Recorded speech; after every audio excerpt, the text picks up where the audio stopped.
Well, the sun didn't shine down on Calvary's mountain. Well, the sun didn't shine on Calvary's mountain. Well, the next bit is very gentle. We contour along, and the one thing to be careful about is the coast to coast. Don't take that unless you want to go to St. Bees.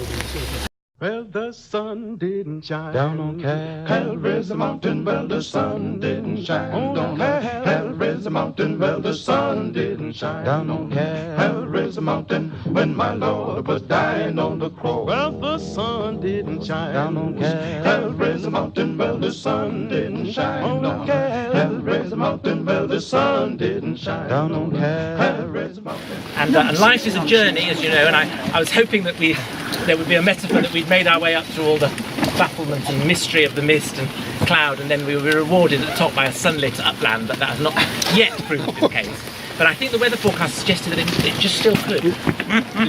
Chose Great Gable, partly because Richard's wonderful book on mountains, whose cover alone is a thing of great beauty, and its contents, even more wonderful, is a mountain. So we thought we'd better find a mountain. The book I've done is a book of Guardian Country Diaries written during wartime, and you are now on top of the biggest war memorial in Britain, and somewhere around here, around there, it's worth having a look at the plaque in memory of the members of the Fell and Rock Club who died in the First World War. And the Fell and Rock Club bought Great Gable and the surrounding fells and then gave them to the nation, and they're in the care of the National Trust as a gift in memory of the fallen. So it's a very good place, I think, to launch these books. And this is the 5th book launch we've had, and we've never had anything remotely approaching this number of people. So thank you very, very much for making it so successful. Organisation of this, I think, thank you ever so much. Sort of pastime now, but anyway, it's called Cigarettes as an Aid to High Climbing. Captain G.J. Finch, who took part in the Mount Everest expedition, speaking at the meeting of the Royal Geographical Society in London last evening on the equipment for high climbing, testified to the comfort of cigarette smoking at high altitude. He said that he and 2 other members of the expedition camped at 25,000 feet for over 26 hours, and all that time they used no oxygen. About half an hour after arrival, he noticed in a very marked fashion that unless he kept his mind on the question of breathing, making it a voluntary process instead of an involuntary one, he suffered from lack of air. He had 30 cigarettes with him, and as a measure of desperation, he lit one. After deeply inhaling the smoke, he and his companions found they could take their mind off the question of breathing altogether. Probably the smoke acted as an irritant and took the place of carbon dioxide, in which the blood was deficient at these high altitudes. The effect of a cigarette lasted at least 3 hours. When the supply of cigarettes was exhausted, they had recourse to oxygen, which enabled them to have their first sleep at this great altitude. You should know that he ran the combustion group at Imperial College. Really? A very famous scientist who ended up heading the National Chemical Laboratory of Pune. How interesting. Anyway, that's a digression. That was the same man who... Yes, yes.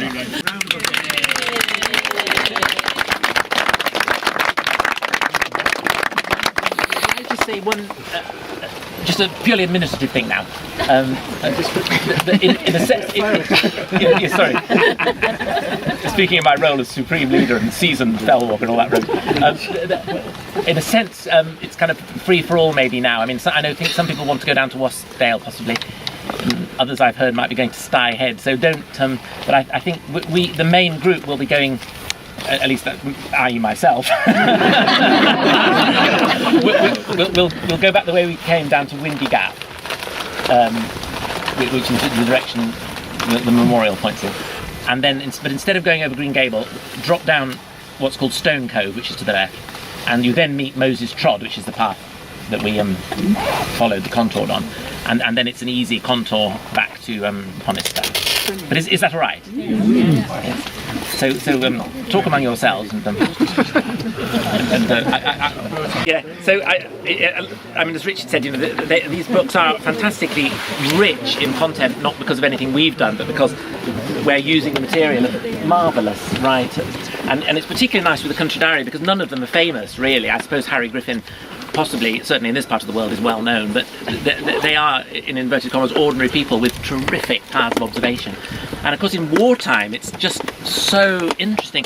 And the thing that particularly interested me compiling this collection was that the realisation of how much our landscape in Britain has been shaped by war, not only in the obvious sense of a castle practice, but there are just one or two very quickly.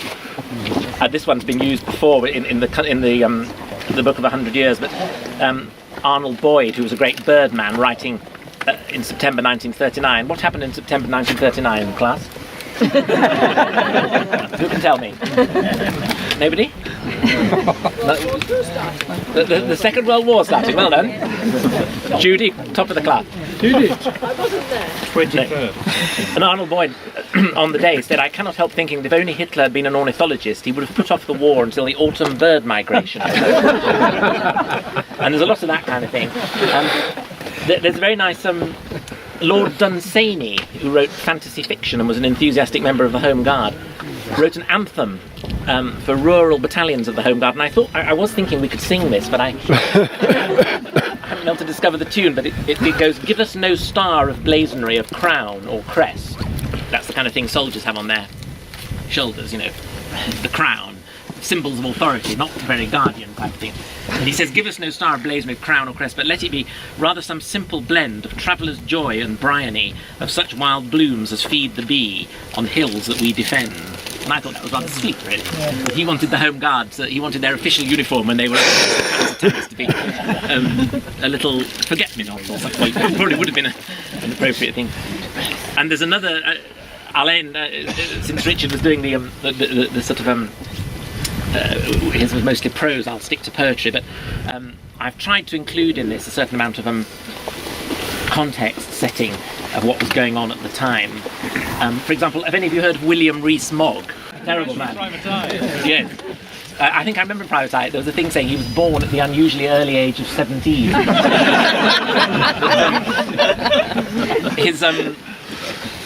He comes into this book because his auntie, Mrs.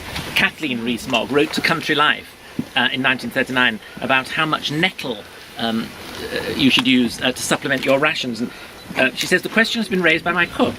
Nettle soup I have found to be excellent, preferring it to be spinach." Yes. And sorry, is there a nettle enthusiast? Yes, nettle soup. My mum, when the housekeeping ran out, she used to send us out for nettles. Good. Well, when you're back in curry the other week, actually. yeah. Well, when you're back in your little cottages and bed and breakfast, insist on nettle soup. Yeah. I'll tell the cook. Well, it was all to do with how far you go down the stem. Yes. Oh, you did. Over to you, Jude. How far do you go down the stem? Well, it's just the tips, you know. Oh, well, yeah, that's very sensible. Just the tip. The lower leaves. We're still talking about nettles, aren't we? I have no idea. Well, this book is positively pregnant with such things. During the war, metal was taken by the government, and most of it was just dumped in the English Channel because it was a sort of morale-boosting thing. But the aluminium they did use to make aeroplanes with, and there's a little poem here by a housewife which starts, "My saucepans have all been surrendered. The teapot is gone from the hob. The colander's leaving the cabbage for a very much different job." It sounds like Pam Ayres. Yes. Sorry, no, I'm not really good at it. So now, when I hear on the wireless of Hurricanes showing their mettle, a Hurricane being a British fighter aircraft, I see in a vision before me a Dornier, which was a German bomber. So I better read that verse again, having explained it. So now, when I hear on the wireless of Hurricanes showing their mettle, I see in a vision before me a Dornier chased by my kettle. Anyway, it's a positive. How much does it cost? It's well worth every. Well, the sun didn't shine down on Calvary's mountain. Well, the sun didn't shine on Calvary's mountain. Well, the sun didn't shine down on Calvary's mountain when my Lord was dying on the cross. Well, the sun didn't shine down on Calvary's mountain. Well, the sun